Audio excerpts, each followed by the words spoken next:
Goizeko 3:05, pronostikoak nola usi dituzten Zabalak eta Martijak. 22:16 irabazi diete Altuna eta Ezkurdiari Bartzelonako egora pilotalekuan binakako txapelketa nagusiko final laurdenetako ligaskako 3. jardunaldiko 2. norgehiagokan, eta honen bestez 2. puntua eskuratu dute. Gogora ezagun joan den astean Altunak eta Ezkurdiak Eibarren Elordi eta Zabaletari irabazi zietela, Zabalak eta Martijak berriz Basaurin irabazi zieten Pello Etxeberria eta Rezustari, beraz bibikoteak dinamika positiboan iritsi dira gaurko norgehiagoka honetara, eta hasieratik Javi Zabalak zen nolako erritmoa ezarri duen. Ikeragarria izan da benetan beste behin ere nahiarako aurrelariak jokatu duen norgehiagoka, pixkanaka konfiantza irabazten ari da, bere doai horiengan konfiantza hartzen ari da, badaki zertarako gai den,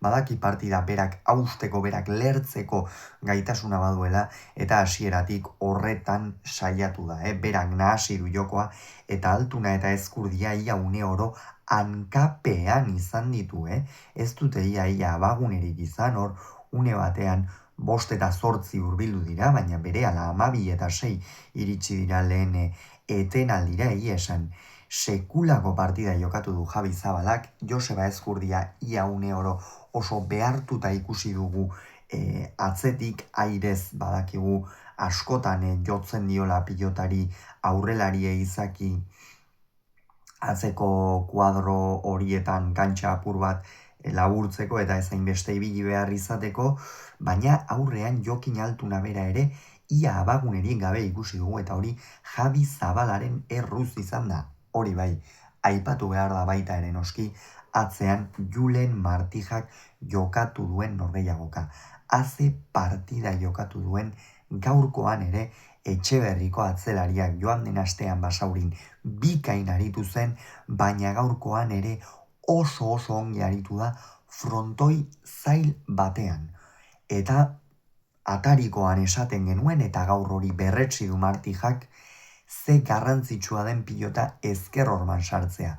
Martijak gaur bazekien, ez zuela aurkari jotzaile baten aurka jokatuko, askoz ere partida erosoagoa esango dugu izan zezakeela aurreko kuadroetan, naiz eta behar bada tantoa sartzea zailagoa izango zen, baina hala ere ezker horman zeinen ongi sartu dion, eta hortikan tanto erdiak egiten zituen, gero Zabalak errematatzen zituenak. Benetan ikeragarria izan da gaurkoan bikote urdinak elkarrekin izan duen kimika, eta beste partida ikusgarri bat, eta maila harrigarria ematen ari dira, bai Zabala eta bai Martija, batez ere azken bi partidetan, lehenengoan Zabala bera ere behar bada nahiko desmoralizatuta iritsi zen lauterdiko porrotorren ostean, baina berehala egin du klik buruan, eta haze bi partida jokatu dituen bi astetan.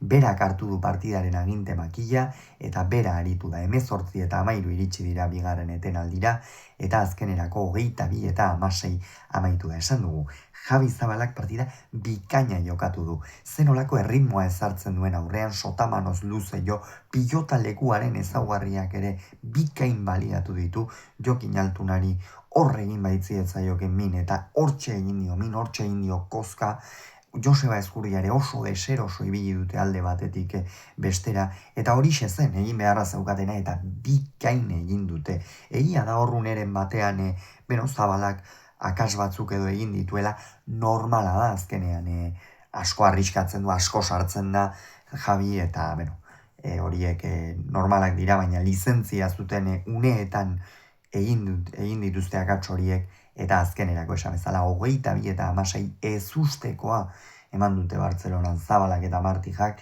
eta esan bezala honen bestez 2 puntu dituzte Zabalak eta Martijak, 2 punturekin geratu dira ere Altuna eta Ezkurdia. Beraz gogoratu, Zabalak eta Martijak 22, Altunak eta Ezkurdiak 16 Bartzelonan.